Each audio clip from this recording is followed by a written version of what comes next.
అందరికీ నమస్కారం అండి. స్వాగతం సుస్వాగతం మన ఛానల్కి.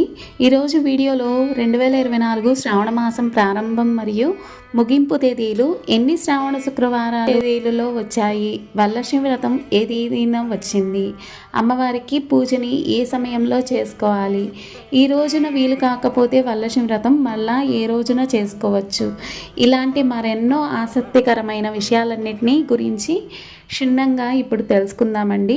మన ఛానల్ని కనుక మొట్టమొదటిసారిగా మీరు చూస్తున్నట్లయితే, మీరు కనుక వీడియో నచ్చినట్లయితే లైక్ చేసి సబ్స్క్రైబ్ చేసుకొని పక్కనే ఉన్నటువంటి బెల్ ఐకాన్ని యాక్టివేట్లో పెట్టుకోండి.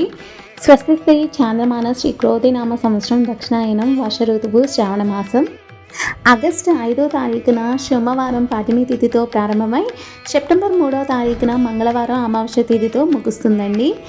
సో వరలక్ష్మి వ్రతం జరుపుకోవాల్సిన తేదీ ఇక్కడ 16 ఆగస్టు శుక్రవారం రోజున నిర్వహించుకోవాలి. తిథి ఏకాదశి ఉదయం 5:55 వరకు, తదుపరి ద్వాదశి 5:20 వరకు, నక్షత్రం మూల ఉదయం 10:21 తదుపరి పూర్వాషాఢ. వరలక్ష్మి వ్రతం పూజని నిర్వహించుకోవడానికి శుభ సమయములు ఉదయం 5 గంటల నుంచి ఉదయం 6 గంటల లోపు నిర్వహించుకోవాలండి. సో తదుపరి ద్వాదశి తిథి వస్తుందన్నమాట. ఈరోజు ఏకాదశి గడియలు 5 గంటల నుంచి 6 గంటల లోపు మాత్రమే ఉన్నాయి. సాధ్యమైనంత వరకు పూజ అనేది 6 గంటల లోపు చేసుకోవాలండి.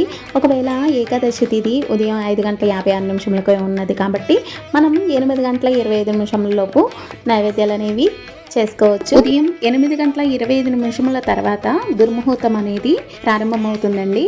సో అందుకని రాహుకాలం వజ్రం అనేవి 8:25 తర్వాత స్టార్ట్ అవుతుంది కాబట్టి మీరు 12 గంటల లోపు ఏదైనా సరే పూజ అనేది 8:25 లోపే ప్రారంభించుకొని 12 గంటల లోపు ముగించుకోండి.